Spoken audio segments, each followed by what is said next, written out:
मित्रों नमस्कार। मैं ना सुनांचली कथा कहानी और उपन्यास के इस अंक के साथ पुनः उपस्थित हूँ। मित्रों इस समय मैं वाचन कर रहा हूँ उपन्यास आधा गांव का।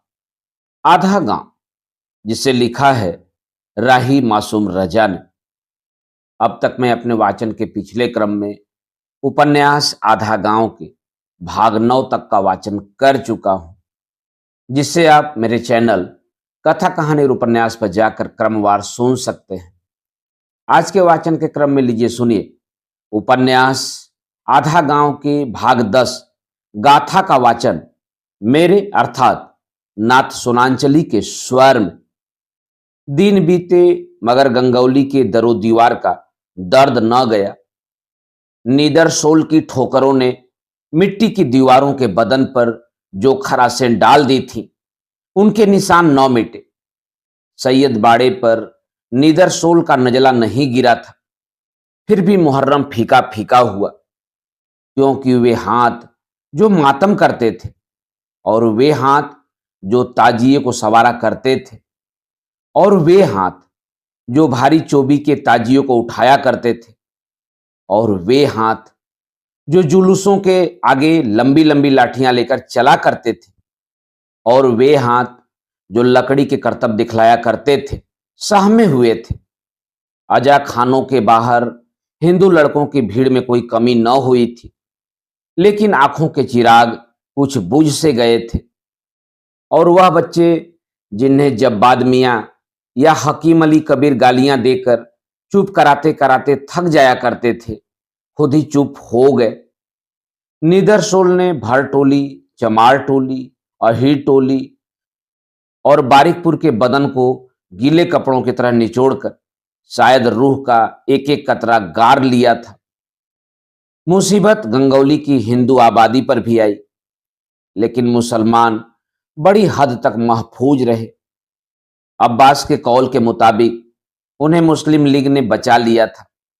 रहा सैयद बाड़ा, तो दक्षिण पट्टी का शुमार डिप्टी अली हादी की वजह से नमक हलालों में हुआ और फिर हकीम साहब ने 111 आदमी फौज में भर्ती करवाए थे और उनकी मदद से वार फंड में काफी रुपया गया था। दक्षिण पट्टी पर नजला जरूर गिरा होता, लेकिन एक तो अग्गू मियाँ और बसीर मियाँ और वजीर मियाँ का असर काम आया और हम्माद मियाँ ने मौके का फायदा उठाकर फुन्नन मियाँ के खिलाफ शहादत दे दी। चुनाचे मुमताज की शहादत के जुर्म में फुन्नन मियाँ गिरफ्तार कर लिए गए। तमाम बागियों की तरह उनको भी सजा हो गई।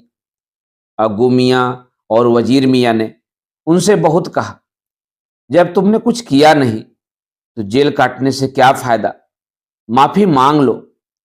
मगर फुन्नन मियाँ की गैरत ने इसे गवारा न किया। बोले, ए भैया, हम बहुत गुनाहगार हैं, माफी मांगे के होई तो अल्लाह मियाँ से मांगेंगे, पर इस ससुरवन से न मांगेंगे। हाँ। चुनाचे फुन्नन मियाँ तो जेल चले गए, मगर कुलसुम कहाँ जाती। उसे जब मालूम हुआ कि हम्माद मियाँ ने फुन्नन मियाँ के खिलाफ गवाही दी है, तो वह आंगन में निकल आई।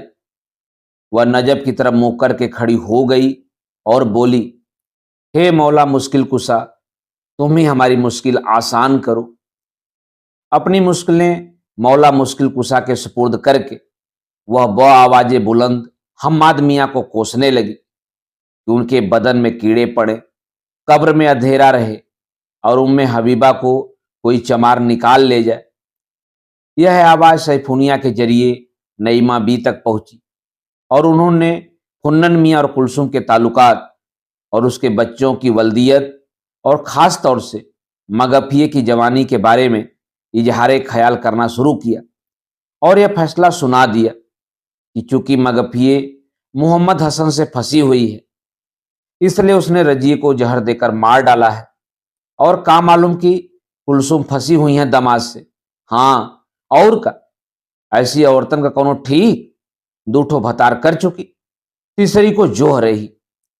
बहुत मुमकिन है कि कुलसिम को नईमा बी की इन्हीं गालियों से कोई इशारा मिला हो, क्योंकि मुमताज की बरसी के तीसरे ही दिन उसने मौलवी बुलवा कर 2 बोल पढ़वा दिए और मगफिये रजिए के 3 बच्चों की मां बन गई। मैं तो पहले ही कह रहा हूं, नईमा बी ने रब्बन बी से कहा, बाकी अब खुदा न करे मगफिए मरी तई कुलसुमिया मोहम्मद हुसैन से केकरा बियाह करी।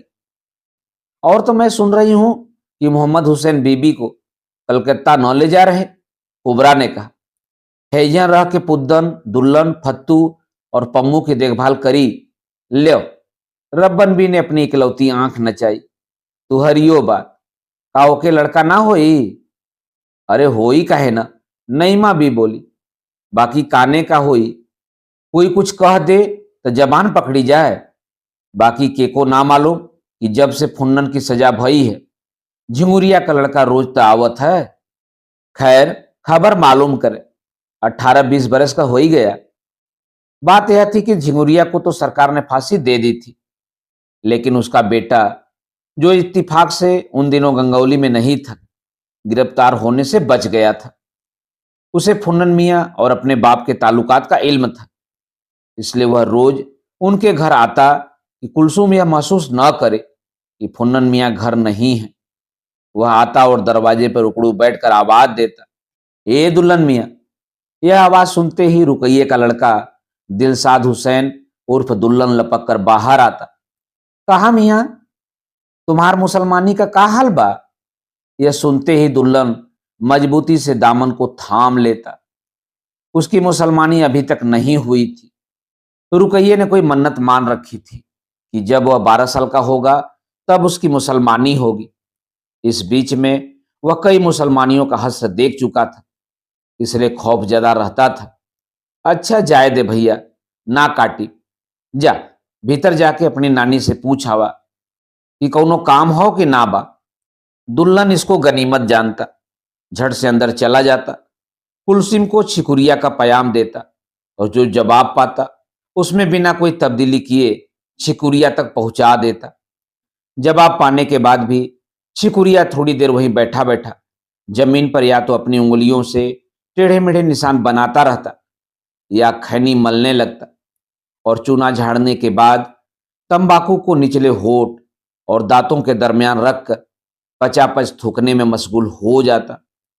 और कभी कभार हम्माद मियाँ के उस 2 मंजिला मकान को देखने लगता जो बन बनाकर तैयार हो चुका था।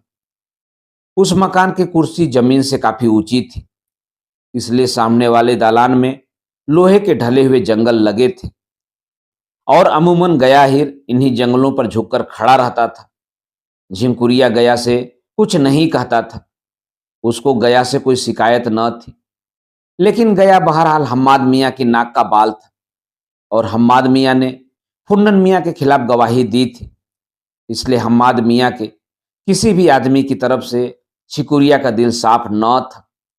उसे बाप के फांसी पा जाने का ऐसा मलाल न था। उसे तो एक दिन फांसी पानी ही थी और उसे यह भी मालूम नहीं था कि उसका बाप किसी बड़े काम के सिलसिले में मारा गया है या शहीद हुआ है।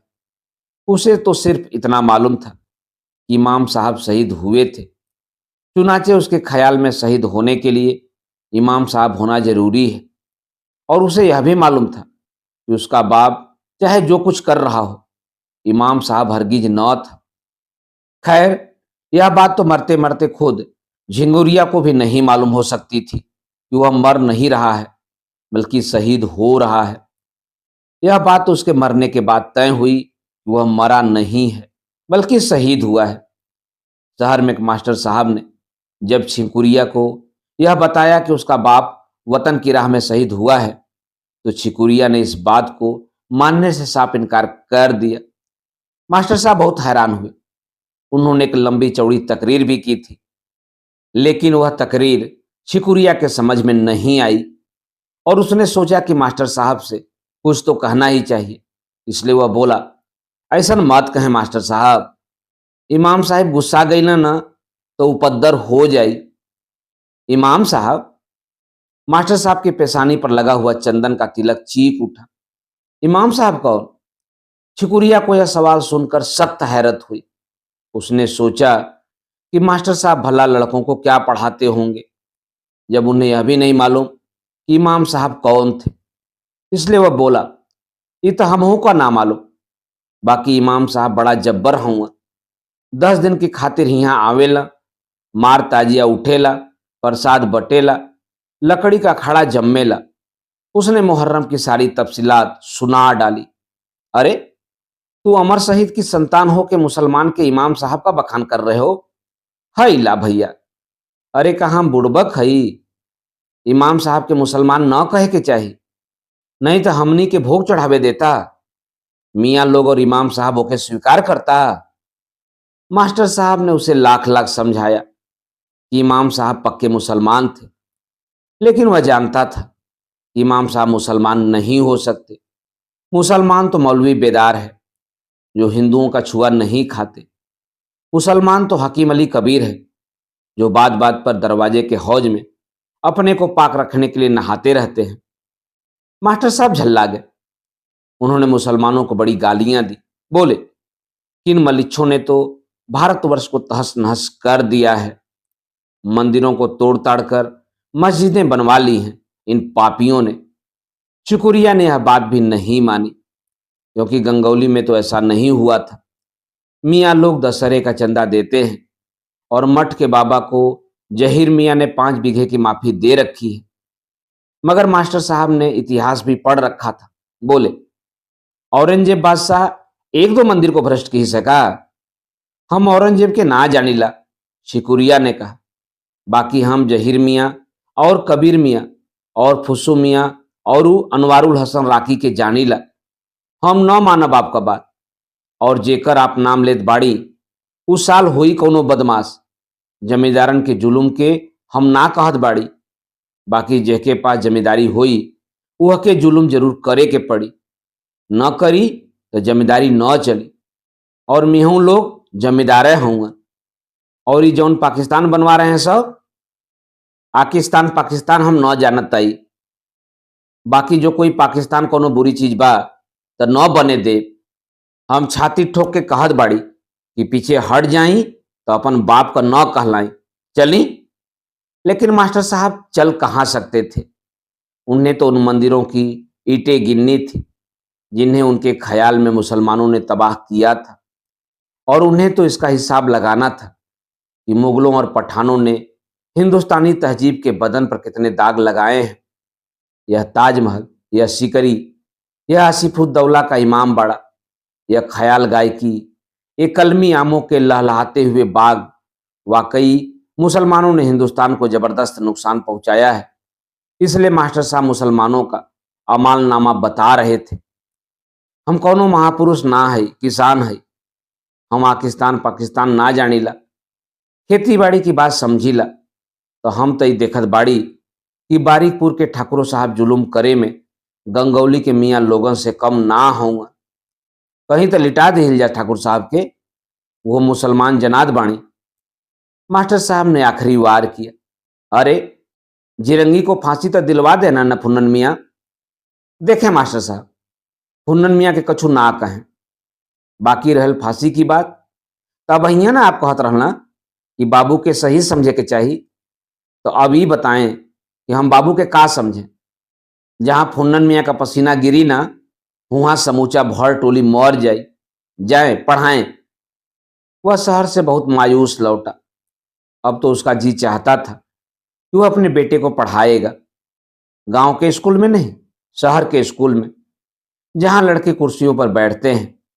मगर मास्टर साहब से बात करके उसका दिल खट्टा हो गया। क्या शहर के स्कूल में यही अंट संट पढ़ाया जाता है? उस दिन वह पीपल के नीचे विराजमान शिव जी के सामने देर तक बैठा बैठा उनसे पूछता रहा कि मास्टर साहब को ये झूठी सच्ची बातें किसने बताई हैं। लेकिन दूसरे दिन जब वह हस्बे मामूल फुन्नन मियाँ के यहाँ गया तो उसने फिर हमेशा की तरह उसी प्यार भरे लहजे में आवाज दी, हे दुल्हन मियाँ। और जब दुल्हन उसी तरह भागता हुआ आया और जब उसने उसी तरह उसे देखते ही अपनी मुसलमानी पर हाथ रख दिया तो छिकुरिया को यकीन हो गया कि मास्टर साहब गलत कह रहे थे। चुनाचे उसने हाथ बढ़ाकर दुल्हन की मुसलमानी पकड़ ली। दुल्हन ने चीखना चिल्लाना शुरू किया। अरे, इते क्या कर रहा? अंदर से कुलसुम की आवाज आई। दुल्हन मियाँ के मुसलमानी करत बाड़ी। उसने मछली की तरह तड़पते हुए दुल्हन को संभालते हुए कहा। अंदर से कुलसुम और मगफिये के खिलखिलाकर हंसने की आवाज आई। कदम दरवाजे से झांकने लगी।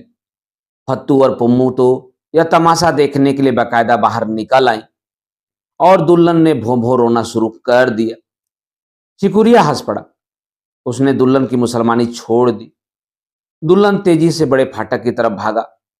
फिर वहां ठहर कर वह चिकुरिया को मां बहन की गाली देने लगा। चिकुरिया हंसते हंसते लोटपोट हो गया और जब मगफिये ने अंदर ही से दुल्हन को डांटना शुरू किया तो चिकुरिया ने उसे टोक दिया। कुबरा ने जो मगफिये और चिकुरिया की बात सुनी तो वह सीधी रब्बन बी के घर लपकी। उसने डोली मंगवाने की जरूरत भी न महसूस की। इधर उधर देखकर छप से बड़े फाटक में घुस गई और गोरी बी के आंगन से होती हुई, जनाजे इमाम बाड़े को पार करती हुई, अब्बू मियाँ के खाली मकान से गुजरती हुई वह रब्बन के घर पहुंच गई।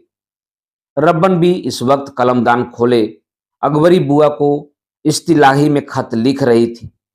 इत्तिफाक से वह अकबरी बी को मगफिये और झिकुरिया के बारे में ही लिख रही थी। इसलिए जब उन्होंने कुबरा से यह सुना कि कयामत बिल्कुल सिर पर आ गई है तो कलम रखकर वह फौरन मुतवज्जा हो गई। कुबरा ने उन्हें मगफिये और छिकुरिये की सारी रामकथा सुना डाली। उसने यह नहीं कहा कि मगफिये पर्दे के पीछे दुल्हन की बेबसी पर हंस पड़ी थी। उसने उस हंसी की बुनियाद पर मुंह आसके की एक पूरी कहानी खड़ी कर ली कि किस तरह उसने एक रात छिकुरिया को लाठी टेक कर फुन्नन मियाँ की दीवार फलांगते देखा था। ए दुल्हन, रब्बन बी ने सकीना को आवाज दी, तनी कुबरा को पान खिलाओ, मैं बाजी को खत लिख ले। सकीना ने पानदान खोला। रब्बन बी ने फिर अकबरी को खत लिखना शुरू किया। इस खत में उन्होंने मगफिये और छिकुरिया के ताल्लुक की कहानी लिख दी। उधर कुबरा और सकीना दोनों ही जंग और अपनी अपनी सल्लुओं की जवाबी का पिटना डाले हुई थी।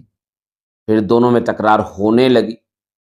यह तो तय था कि उम्मे हबीबा और सलमा में 6 महीने की छुटाई बढ़ाई है, मगर सकीना का कहना था कि उसकी सलमा छोटी है और कुबरा का ख्याल था कि उसकी उम्मे हबीबा का रिश्ता नहीं मिलता तो मैं अपनी बेटियों की उम्र बढ़ने नहीं देती।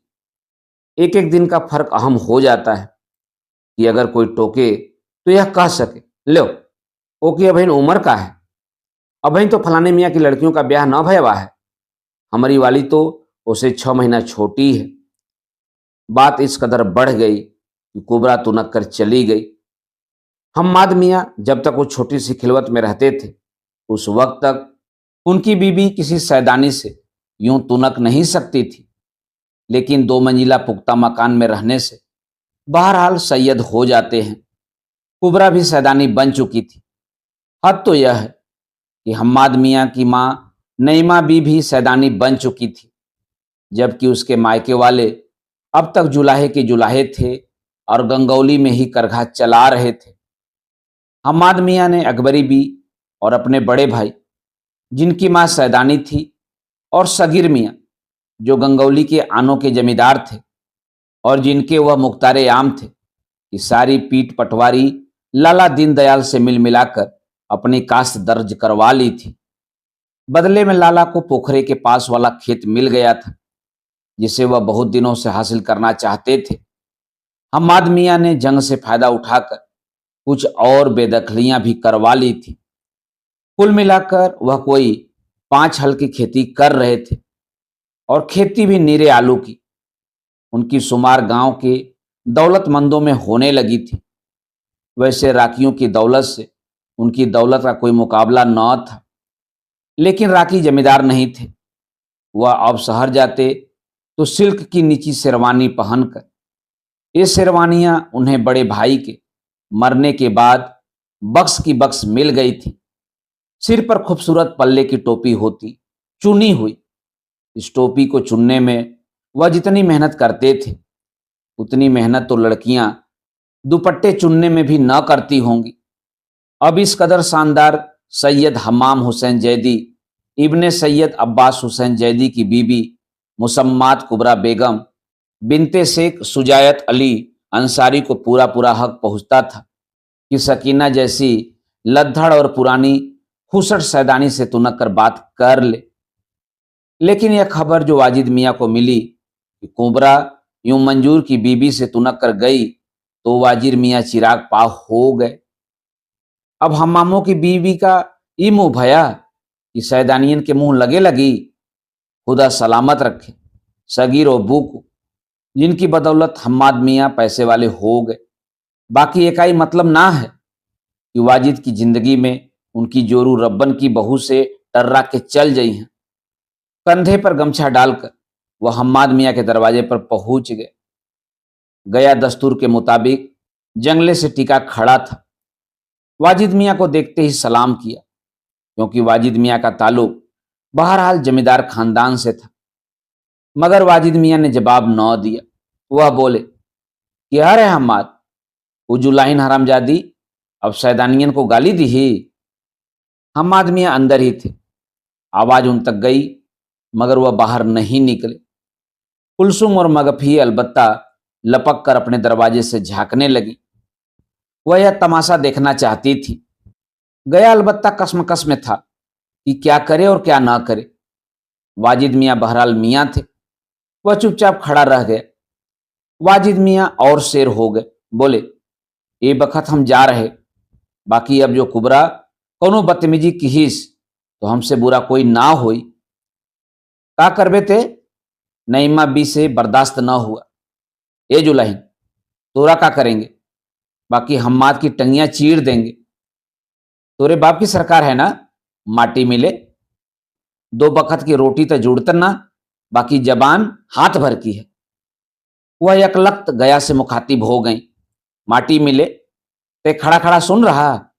अरे तो हम का करी? गया बेचारगी से बोला। बुढ़ पुरनिया के मारी? वह वाजिद मियाँ की तरफ मुड़ा। ए मीर साहब, ढेर हो गई, अब जाए दे। तूहों के सगीर बेटा की रोटी लग गई। वाजिद मियाँ तनकर खड़े हो गए। उनका सुर्खो सफेद चेहरा गुस्से से बिल्कुल सुर्ख हो गया। नसें उभर आईं। हराम की कोठी पर मत भौंको। यह खबर उत्तर पट्टी पहुंची कि गया ने वाजिद मियाँ को ललकार दिया है। वहां खलबली पड़ गई। नौजवानों का ख्याल था कि उन्हें इस मामले में पढ़ने की क्या जरूरत है, लेकिन हकीम साहब बोले, न ये बिरादरी की बात है। वह जो घर से निकले तो सारी उत्तर पट्टी निकल आई। दरवाजे पर जो अहिर और चमार थे वे भी साथ हो लिए। हम्माद मियाँ के घर के सामने आकर हकीम साहब रुक गए। क्या बात है मियाँ वाजिद? हकीम साहब ने पूछा। क्या बताएं मियाँ कबीर, वाजिद मियाँ बोले। अभी जमाना आ गवा है कि जुलाहिनें सैदाइनों से अकड़ रही हैं। इबाद भाई मरहूम का ख्याल करके हम लोग चुप रह जाएं तो हम्माद मियाँ ये समझत हैं कि हम लोग खुदा न खास्ता उन्हीं का दिया खा रहे हैं। और अभी हरमजादा गयवा अकड़ रहा। अभी मत कहो मीर साहब, गया बोला। हम आपसे अकड़ो? बाकी मियाँ के कहे की देर बाय, फिनोई भीड़ न दिखाई दे। हम तो नौकर है, आप ही की खिदमत के मौजूद बाड़ी। आप हमसे बात करे के न चाही। बाकी हमार सामने मियाँ के गाली मत दे, नहीं तो वह रुक गए। नहीं तो का करबे? हकीम साहब को जलाल आ गए। अरे करब का मीर साहिब, गया बेचारगी से बोला। जाहिर है कि वह हकीम साहब का क्या कर सकता था। नईमा बी ने यह देखकर हकीम साहब को कोसना शुरू कर दिया। और तब हम्माद मियाँ ने यह सोचा कि अब घर में रहना मुनासिब नहीं है। वह बाहर निकले। साथ साथ उनका 16-17 साल का बेटा मिगदाद भी निकला। यह मिगदाद अब्बास से बिल्कुल अलग था। हम्माद मियाँ ने मिगदाद को तालीम नहीं दिलवाई थी। उनका कहना था कि मिगदाद ने पढ़ लिख लिया तो खेती कौन करेगा। मिगदाद ने भी इसका बुरा नहीं माना। वह बैलों की जोड़ियों की देखभाल और भैंस दुहने और खेत खलिहान की देखरेख में लगा रहता था। हम्माद मियाँ ने करबला से लौटने के बाद दाढ़ी रख ली थी और हिंदुओं के हाथ का खाना छोड़ दिया था। कुबरा और नईमा भैंसे दूह नहीं सकती थी, इसलिए यह काम भी मिगदाद को ही करना पड़ता था। और उसे अपने जवान होने का एहसास भी भैंस दूहते वक्त ही हुआ। एक शाम को वह भैंस ही दूह रहा था कि सैफुनिया आ गई। सैफुनिया उसे बहुत परेशान करती थी। वह उसे देखते ही कोई न कोई नुकीला जुमला उछालती वह जुमला मिकदाद को चुभ जाता और रात भर परेशान करता रहता। यह बात इस कदर बढ़ी कि मिकदाद सैफुनिया से डरने लगा। नतीजे में सैफुनिया शेर हो गई। उस शाम भी उसने जुमले का नस्तर फेंका। मिकदाद तिलमिला गया। दूध की बाल्टी रख के उसने उसका गला पकड़ लिया, मगर उसका गला बहुत नरम और गर्म था और उसकी बड़ी बड़ी आंखों की बड़ी बड़ी पलकें मिकदाद के माथे से टकरा रही थी और उसके तरोताजा होठ मिकदाद के होठों से इस कदर करीब थे कि वह उनकी आंच महसूस कर रहा था। सैफुनिया चीखी चिल्लाई नहीं, वह हंसने लगी। हंसी की आवाज में लज्जत भी थी और हिकारत भी। मिकदाद गनगना गया और उसे ऐसा मालूम हुआ कि सारी दुनिया जैसे सैफुनिया की बड़ी बड़ी काली आंखों में समा गई है। मिकदाद एकाएक जवान हो गया। 5 हलों की खेती करने वाला नौजवान गांव नहीं छोड़ता। सैफुनिया को पा लेने के बाद मिकदाद का दिल अब्बास की तरफ से बिल्कुल साफ हो गया और वह दुआ करने लगा कि किसी तरह जल्दी से पाकिस्तान बन जाए। अब्बा अब्बा मजे में वहां चल जाई हैं, हम अपना ही यहाँ रहेंगे, खेती करेंगे। और वो सैफुनिया खाना वाना पकाई। चुनाचे अब्बास जो गर्मी की छुट्टी में आया तो उसने सीधा सवाल किया, हे भैया, ये आपका पाकिस्तान वाकिस्तान कब बनी भाई? क्यों? अब्बास मुस्कुराया, क्या मुस्लिम लीग को वोट दोगे? हाँ। और जो अब्बा ने डांटा, वोट हमरा है कि अब्बा का? मगर अभी तो तुम बच्चे हो, तुम्हारा वोट ही नहीं होगा। मिकदाद के होठों पर बड़ी अर्थ भरी मुस्कुराहट आ गई। अब वह अब्बास को कैसे बताता कि वह बच्चा नहीं है, जवान है। चुनाचे वह बात टाल गया और बैलों को चारा लगाने चला गया। उन बैलों से उसे बड़ी मोहब्बत थी। उसने एक के कान में कहा, सुन रहे लो, भैया के ख्याल में अब ही हम बच्चा है, ये हो बुरबका हैं। वह हंस दिया। उसी वक्त सैफुनिया आ गई। वह हर शाम को अपने लिए दूध लेने आ जाती थी। उसे शेर भर दूध देने के बाद मिकदाद बाल्टी में शेर भर पानी मिला देता था। पाकिस्तान बन जाए दे, बड़ा मजा आई, मिकदाद ने कहा। का अबहन तो के मजा ना आ रहा? सैफुनिया ने शिकायत की। वह इस लड़के से वाकई फंस गई थी। मिकदाद से कोई 4-5 साल बड़ी होने के बावजूद जब वह शाम को दूध लेने आती तो उम्र के इस फर्क को और गांव की जवान नाइनों के तजुर्बों को भूल जाती। मिकदाद ही उसका पहला मर्द था। अब तक तो मर्द उसे हासिल करने की फिक्र में रहते थे। कोई कोई हासिल कर भी लेता था, लेकिन मिकदाद को खुद उसने हासिल किया था। वह मिकदाद को अपनी चीज समझने लगी और शाम के धुतलके की गोद में यह भूल जाती थी कि वह नाइन है और मिकदाद जमींदार का लड़का है। वह शादी की बात तो नहीं सोचती थी, लेकिन यह वह जरूर चाहती थी कि वह वक्त ही रुक जाए, यह शाम तमाम न हो। उसके बाप ने उसकी शादी लगाई तो ठीक बारात के दिन वह गायब हो गई। मिकदाद ने उसे पुआल की कोठरी में छुपा लिया। बारात लौट गई और जब वह घर पहुंची तो महरूनिया और रहीम ने उसे खींचकर अलगनी पर सूखने के लिए डाल दिया, लेकिन उसने यह नहीं बताया कि वह किसके पास थी। उसका अंग अंग दुख रहा था, मगर वह खुश थी। उसने मिकदाद का नाम नहीं लिया। 10-12 दिन तक तो वह निकलने के काबिल ही न हुई। महरूनिया फिर मां थी। वह उसकी पट्टी से लिपट कर बैठ गई और एक दिन जब उससे चुप न रह गया तो वह बोली, मियाँ लोगों से कोनो उम्मीद ना रखब। यह मामूली सा जुमला था, लेकिन इस एक जुमले में महरूनिया और उसकी माँ जन्नती और उसकी माँ फखरूनिया की महरूमियों और जिल्लतों की पूरी कहानी थी। सैफुनिया अपनी माँ के लहजे पर तड़प उठी। महरूनिया के लहजे में तो सैफुनिया के बदन से भी ज्यादा दर्द था, लेकिन सैफुनिया इस दर्द को भी झेल गई। ना बताई तो सोच रही ना कि माई का जानी बाकी माई के कुल मालूम बा।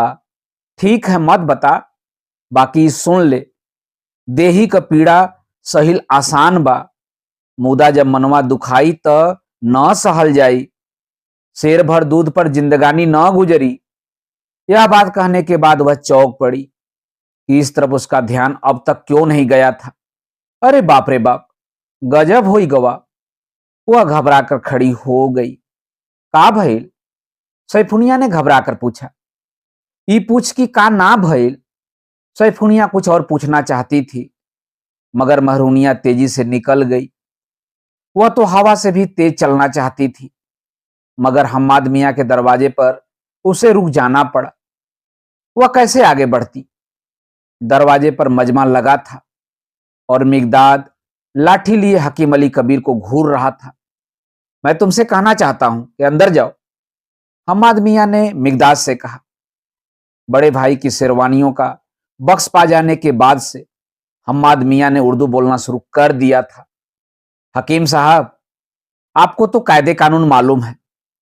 घर चढ़ाने पर डकैती और बलवे का मुकदमा कायम हो सकता है।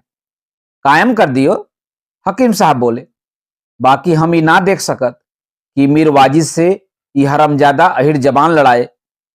अब को ऐसन दिन लग गए हैं कि हमहू से टर्रा रहा। क्यों बे? हम्माद मियां ने गया को गालियों पर धर लिया। माफी मांग मीर साहब से। हुजूर माई बाप हैं, कहल सुनल माफ के हिल जाए। गया ने हकीम साहब से कहा। मगर मियां वाजिद, आपको भी यह जेब नहीं देता कि औरतों की बातों में पड़कर लफंगों की तरह गाली बकने लगे। औरतों को तो अल्लाह ने बेवकूफ कहा है। अच्छा, अपनी फारसी तो रहे दो और हम्माद बो से कह दियो कि कोठी ओठी तक ठीक बा, बाकी सैदानियन के मुंह मत लगा करे। हम्माद बो का नस्तर बहुत तेज था। हम्माद मियां तिलमिला गए, मगर झेल गए। मुस्कुराए और बोले, आप बुजुर्ग हैं, मैं आपकी बात का जवाब नहीं दे सकता। वाजिद मियां गालियां बकते हुए वापस चले गए। उत्तर पट्टी वाले भी लौट गए। हम्माद मियां अपने दफ्तर के कमरे में चले गए। पीछे पीछे गया भी गया। महरूनिया जब इस कमरे में दाखिल हुई तो हम्माद मियां का आधा जुमला सुन सकी। वह कह रहे थे, 5 मंडा अरहर रहे ना। महरूनिया को देखकर वह चुप हो गए। का है रे? गजब हो गई मियां। गया इस लहजे को समझ गया। तो हम चलत बाड़ी, आज रात को काम हो जाई। सलाम। माथे पर हाथ रखकर और सिर झुकाकर सलाम करने के बाद दरवाजे पर दीवार के कोने में टिकी 9 हाथ की लाठी उठाकर वह चला गया। तो को हम मना किया है ना कि ऐसे मत आया कर। तो का करी? काई हो देख के अखिया मुद लही कि मिगदाद मियां सैफुनिया से फसल बाणा। क्या बकती है? तो जाए दीजिए, हमरा का जौन होई तौन होई। ए भाई, तो का ब्याह काहे ना देती? वो हमरे बस में है। अब बहन 15 दिन ना भया वो की बारात आई रही। हम्माद मियां उठकर टहलने लगे। यह बात ताजुब खेज नहीं थी कि कोई सैयदजादा किसी नाइन की लड़की से फंस गया है। यह तो जमींदारी के लटके हैं। सैदानियों में कुछ होता भी तो नहीं, नीरी बीबियां होती हैं। मगर सैफुनिया और मिगदाद, यह तो वाकई गजब हो गया। महरूनिया से अपने ताल्लुक के छुपे रह जाने का अफसोस उन्हें पहली बार हुआ। और फिर उन्हें यह भी नहीं मालूम था कि नौबत कहां तक पहुंच चुकी है। अगर बात हद से बढ़ गई हो तो क्या? अगर बात हद से बढ़ गई होगी तो वह चुप रह जाएंगे। जाहिर है ये अपनी नेकनामी को बट्टा नहीं लगा सकते। अब वह किसी को यह नहीं बता सकते कि महरूनिया से उनका ताल्लुक रह चुका है। और बात के हद से बढ़ जाने के बाद मिगदाद को बताने का तो कोई सवाल ही नहीं उठता। और फिर क्या पता महरूनिया सच ही बोली थी। आखिर उनके अलावा भी कई लोगों से उसका ताल्लुक था। एक तो सुलेमान से ही था। हुस्सू भी उसके गिर्द चकरा चुके थे। अली हादी और वजीर भी उसे देखकर ठंडी सांसें भरा करते थे। और क्या, महरूनिया जैसी फाइसा की बात का भरोसा क्या? यह गोसा निकालकर उन्हें कुछ ढांढस बधा। लेकिन यह शक भी उनके पूरे वजूद पर केचुए की तरह रेंग रहा था कि क्या मालूम महरूनिया ने ठीक ही कहा हो। तोरे पास एका का सबूत है कि सैफुनिया हमरिये है? उन्होंने महरूनिया से सवाल किया। सबूत तो कौनो ना है, महरूनिया ने कहा।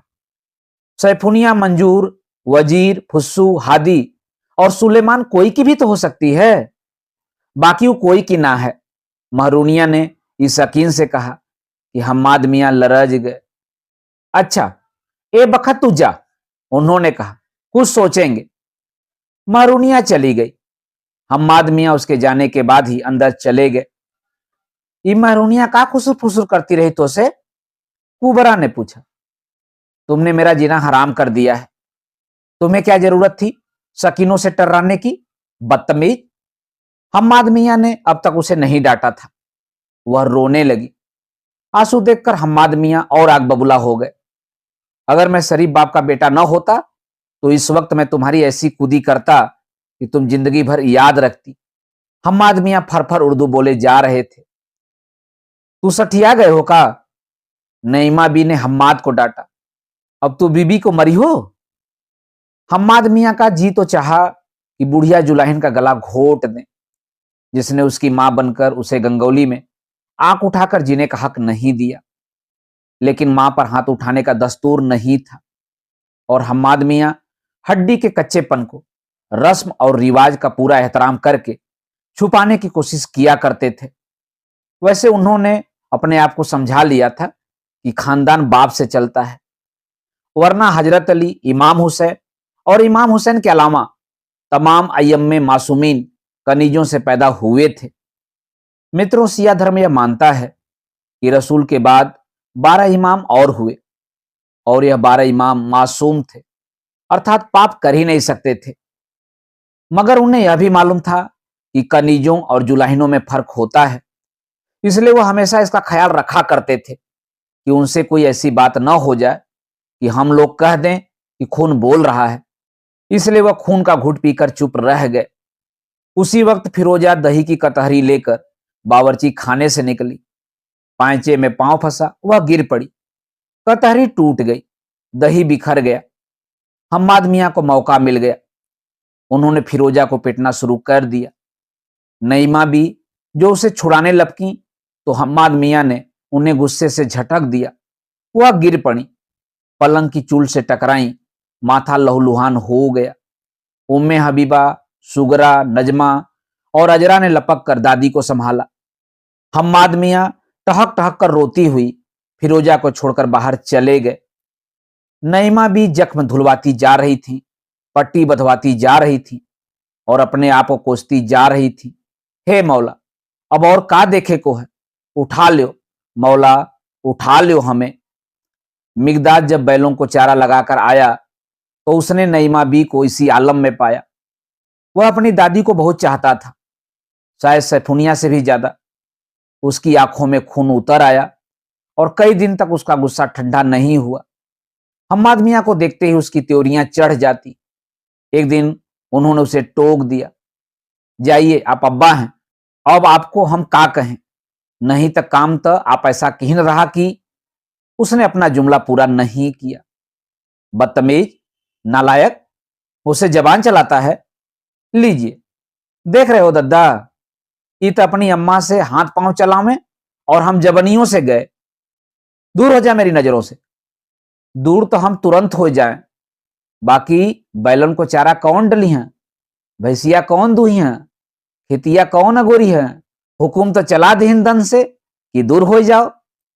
बराबर के बेटे से जबान चलाने का नतीजा देख लीन हो? नईमा बी ने पूछा। मिगदाद बड़बड़ाता हुआ बाहर चला गया। जब बाहर भी जी नहीं लगा तो वह बड़े फाटक में चला गया। मगर वहां क्या था? वहां तो बस 10 दिन की रौनक हुआ करती थी और मुहर्रम में भी देर थी। आंगन वहीं था, 3 दरा वहीं था, कमरे वहीं थे, सहनसीन वहीं थी, मगर जिंदगी के आसार नहीं थे। ताजियों के चोबी फ्रेम गुसल खाने की दीवार से लगे हुए धूप खा रहे थे और फरहरे का बांस निगस्तों में फंसा कर रखा हुआ था। वो वहां से निकल आया। उसे यह नहीं मालूम था कि 15-16 दिन से जो सैफुनिया नहीं आई है तो वह उसी की जुदाई में तड़प रहा है। उसे तो बस यह महसूस होता था कि जैसे बैल अजनबी हो गए हैं और भैंसें दुहाने में ज्यादा शरारत करने लगी हैं। मगर इस शाम जो वह भैंस दुहने और बैलों को चारा लगाने गया तो सैफुनिया आई और उसने ऐसा महसूस किया कि जिंदगी फिर मानुस मानुस सी लगने लगी है। मगर सैफुनिया के हाथ में दूध का बर्तन नहीं था। फिर भी वह हमेशा की तरह उसके पास आकर बैठ गई। दूध ना लेबे का? मिगदाद ने पूछा। ना। काहे? माई मना के हिस्से। वो कहत रही कि हमें तुसे ना मिले को, काहे ना मिले को, और ओके ही बताइस कौन, कहा जाने कौन बताइस, बाकी ओको मालूम हो गया है। तब, अरे तब का, जितना हमें मारिन है, लोग उसे ढेर का करी हैं, बहुत मारिस रहा। हाँ, हम उस साले रहमनवा की हड्डी पसली तोड़ देंगे। वह उसे लेकर पुआल के ढेर की तरफ चला गया। दोनों हमेशा की तरह लेट गए। उन दोनों को यह तो मालूम नहीं था कि इसका दस्तूर क्या है। उन्हें यह भी नहीं मालूम था कि मोहब्बत करने वाले बात नहीं किया करते हैं। उन्हें तो सिर्फ इतना मालूम था कि उनका रिश्ता बदन से ज्यादा मजबूत है। तय गाजीपुर चल, तो हम तो को सलीमा दिखलाएं। सलीमा? सलीमा का ये तो हमहू को ना मालूम, बाकी सुना है कि तस्वीरिया सब टाए टाए बोलत हैं। नहीं, सैफुनिया ने मानने से इनकार कर दिया। लो, तस्वीर कैसे बोली है? अल्लाह कसम रे, हमें भैया बताइन रहा, तो हम हो ना माने रहा। बाकी मामू कहत रहे कि खुद गाजीपुर में दूठो सलीमा खोल गवा है, तो हमें ले चल के दिखाई दव। तो हम और का कहत रहे, तू हो बिल्कुल पगली है का? वे दोनों अपने सपनों की नरम धरती में धंसते ही चले गए। हम्माद मियां आए तो उन्होंने भी उनकी बातचीत का एक हिस्सा सुन लिया। कुछ तो हो गवा, तब कुछ ना हुई है, तुम्हें कैसे मालूम? भैया सम्मू भाई को बताए रहे कि एक ठो झिल्ली चल गई, हम उनके बक्स से एक ठो निकाल लिया है, कल ली आवेंगे। बाकी आज, अरे जब आज तक कुछ ना भवा तो आज कैसे हो जाई? मिगदाद की इस दलील ने सैफुनिया को लाजवाब कर दिया। बाकी तू हमें सलीमा दिखाइयो ना। हम्माद मियां ने कुछ और सुनना मुनासिब न जाना, वह लौट आए। यानी बात हद से बढ़ चुकी थी और अब चुप रह जाने के सिवा कोई चारा न था। लेकिन उन्होंने यह फैसला जरूर कर लिया कि मिगदाद की शादी कर देनी चाहिए और सैफुनिया को गंगोली से निकाल देना चाहिए। सैफुनिया को निकालने की एक ही सूरत थी कि उसका ब्याह करा दिया जाए, मगर पहले मिगदाद के ब्याह की फिक्र करनी चाहिए। इसीलिए उस रात उन्होंने कुबरा से मिगदाद की शादी की बात छेड़ी। कुबरा को बड़ा ताजुब हुआ, बोली, मिगदाद के ब्याह की कौन जल्दी है? ताड़ ऐसी उम्मे हबीबा बैठी है, उसके ब्याह की तुमको फिक्र नहीं। सुगर हो माशाअल्लाह 16वें में गई, अजरा 15वें में है, नजबो 2 बरस में ब्याह के काबिल हो जाई। 3-3 ठो पहाड़ धड़े घर में हैं, ऊना टाले जाएं, बाकी मिगदाद का ब्याह जरूर हो जाए। अरे तो क्या लड़का पैदा करूं? हम्माद मियां ने कहा, या किसी धूने जुलाहे से ब्याह दूं अपनी लड़कियों को? बाकी 3 जवान जवान लड़कियन के घर में लड़के का ब्याह होई तो लोग का कही हैं, और मिगदाद के ब्याह का तो कौनो तुको ना है। क्यों? अब्बास ना बैठे हैं? वह तो इश्क कर रहा है। एक तो इश्क विश्क करना शरीफों का काम नहीं है, फिर वह लड़की सुन्नी है। क्या सुन्नी बहू लाऊं? मुहर्रम में चूड़ियां बजाती फिरेगी तो कैसा लगेगा? लेकिन इस बखत मैं मिगदाद की शादी की बात कर रहा हूं। कौन जल्दी है आखिर? अब मैं तुम्हें क्या बताऊं। मेरे ख्याल में तुम्हारे भाई से अदल बदल कर लिया जाए। अगर वो अपने बेटे से उम्मे हबीबा का रिश्ता कर ले तो उनकी बेटी से मिगदाद का ब्याह। लड़का माशाअल्लाह से अच्छा है, बीए तक पढ़ा हुआ है, लखनऊ में अच्छी नौकरी पर भी है। बाकी लड़कियां तो कोनो काम की ना है। कुबरा बोली, एक तो काली है, फिर बहुत मोटी है, मैं वो को बहू ना बनईब। और क्या साहबजादे सलमहू तो बड़े हजरत उसूफ है ना। और मैं कहता हूं कि आखिर तो वह लड़की घर की है, अगर हम ही ने उसे कबूल न किया तो कौन करेगा? ये सब ठीक है, बाकी मैं तुमसे राय नहीं मांग रहा हूं, कल अपने भाई साहब को खत लिखवा दो। कुबरा बहस करना चाहती थी, मगर हम्माद मियां ने करवट बदल ली। कुबरा दिल महसूस कर रह गई। सगाई के लिए खतों की ताबत शुरू हुई तो एक दिन उम्मे हबीबा के अलावा तमाम बहनों ने मिगदाद को घेर लिया। नेक की लड़ाई शुरू हो गई। नईमा बी ने बीच बचाव करवाया, मगर मिगदाद जिस तरह बहनों को झिड़क कर बाहर चला गया, उसने नईमा बी को परेशान कर दिया।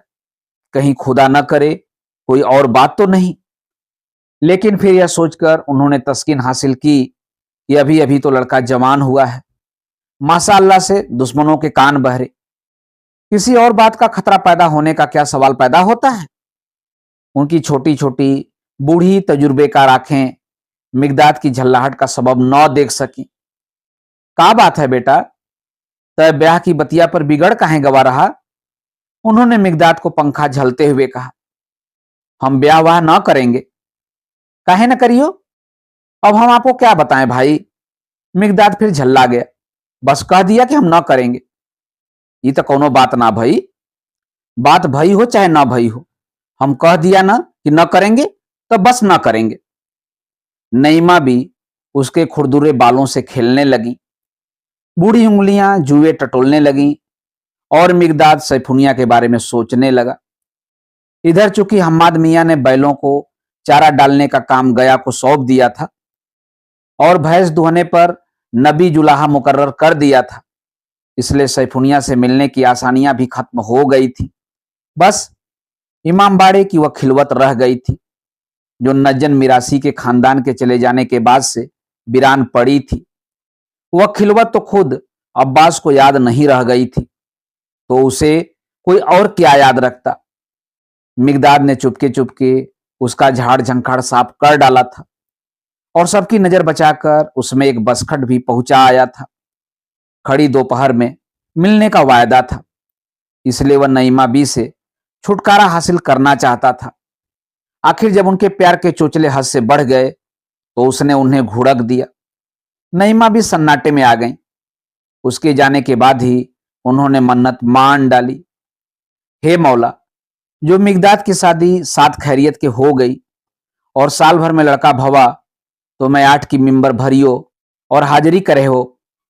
हे छोटे हजरत, हमारी मदद करिए, बाकी लड़का साल भर में हो जाए, ये हमारी ककुलत दूर हो जाए। ये मारे कह रही हो कि आखिर मिगदाद ब्याह के नाम पर बिदक काहे रहा। मिगदाद इस मन्नत से बेखबर अली हुसैन की कोठरी में बसखट पर लेटकर सैफुनिया की राह देखने लगा। गर्मी बहुत ज्यादा थी। वह बार बार दामन से पसीना पोंछता था। फिर उसने लॉट कॉलर वाली अपनी कमीज उतारकर उसका तकिया बना लिया, मगर फौरन ही उसने अपना सिर उठा लिया। बगली जेब में बीड़ी का बंडल था। बंडल निकालकर उसने देखा, बीड़ियां नहीं टूटी थीं। उसने फिर कमीज का तकिया बना लिया और एक बीड़ी सुलगाकर उसके गाढ़े धुएं की लकीरों में सैफुनिया के बदन के खुतूत देखने लगा। सैफुनिया आई तो बिना कुछ कहे हुए वह एक तरफ सरक गया। सैफुनिया लेट गई। का सोच रहे हो? सैफुनिया ने पूछा। अब्बा हमरा ब्याह कर रहे, उसने कहा। लो, वह हंसी। ते में घबराए की कौन बात है? सोच रहे तो ठीक कर रहे। का जिंदगी भर ब्याह ना करी हो? ब्याह काहे ना करेंगे, वह बोला। बाकी तो से ब्याह करेंगे। यह जुमला शायद किसी नाइन ने किसी जमींदार के लड़के के मुंह से पहली बार सुना था, क्योंकि सैफुनिया यह बात सुनकर हैरान भी न हो सकी। वह खिलखिलाकर हंस दी और बोली, पगला गए हो का? हमरा तुम्हारा ब्याह कैसे होई? कौन बुराई है अम्मा? नहीं नहीं, मियां जहां तोहार सगाई लगा रहे कर ले न। वह ठुनका। करेंगे तो ही से, नहीं तो करबे ना करेंगे। सैफुनिया ने उसके मुंह पर हाथ रख दिया। उसके होठों में गुदगुदी की एक लहर दौड़ी। फिर वह लहक कर उसके पूरे बदन में फैल गई। करवट लेकर उसने सैफुनिया को भींच लिया। उसकी गिरफ्त इतनी सख्त थी कि सैफुनिया का दम घुटने लगा, लेकिन दम घुटने की लज्जत इतनी शदीद थी कि सैफुनिया ने मना भी ना किया। बस उसने अपनी बड़ी बड़ी आंखें बंद कर ली। हमारे पास 50 रुपया है, मिगदाद ने कहा। चल कलकत्ता भाग चले। ये तू का कह रहे हो? सैफुनिया ने आंखें खोले बिना कहा। ये गांव से हम लोगन का रिश्ता अटूट है। तू ब्याह कर ले, हम तो तोहरा हइये हैं ना। इनकार किया। मुन्नी सी आवाज सुनकर वह इतनी खुश हुई कि रो पड़ी और मिगदाद अपने होठों से आंसुओं के वे कतरे चुनने लगा। मगर वह जानती थी कि मिगदाद को बिरादरी की जरूरतों के लिए शादी करनी ही पड़ेगी। उसके हिस्से में तो आधा ही सूरज आ सकता था और उसने तो कभी पूरे सूरज की तमन्ना भी न की थी। इसके लिए तो इतना ही काफी था कि छुप छुप कर मिगदाद उसे अपने बाजुओं में इस जोर से कस ले कि उसका दम घुटने लगे और वह आंखें बंद कर ले और भरे भरे सादाब होठों में एक जौफ पड़ जाए। वह देर तक चुपचाप पड़ी रही और उसके वजूद की गर्मी मिगदाद के वजूद की गर्मी में तहलील होती गई। बाकी हमारा तुम्हारा ब्याह कैसे हुई? 10 बीघे खेती हमारे नाम है, मिगदाद बोला। हम अलग हो जाएंगे। और रहा कहां जाई? वह खिलवतिया में, मिगदाद ने कहा। जी को छोड़कर हम लोग यही वाला मकान में आए हैं और जौन मियाँ ना रहे दीहिन, तू ही सब मत सोच। तू बस इस बता कि हमसे ब्याह करबे कि ना करबे। यह तो मुश्किल है। इहो ना कह सकत कि ना करेंगे, इहो ना कह सकत कि करेंगे। ई का बात भाई? डर लगला हमें। ब्याह से नहीं, अब्बा से नहीं, फिर कैसे? हमसे? इस बार वह बोली नहीं। उसने हां में गर्दन हिला दी। मिगदाद उसे घर में डाल लेना चाहता तो वह डरती, लेकिन मिगदाद तो एक अनहोनी बात कर रहा था, इसीलिए वह डर रही थी, बहुत डर रही थी। तो हमहू से डर रही? हाँ। का तई सोच रही कि हमू तो का छोड़ देंगे? नहीं, ई बात ना। बाकी हम तोहें कैसे बताएं?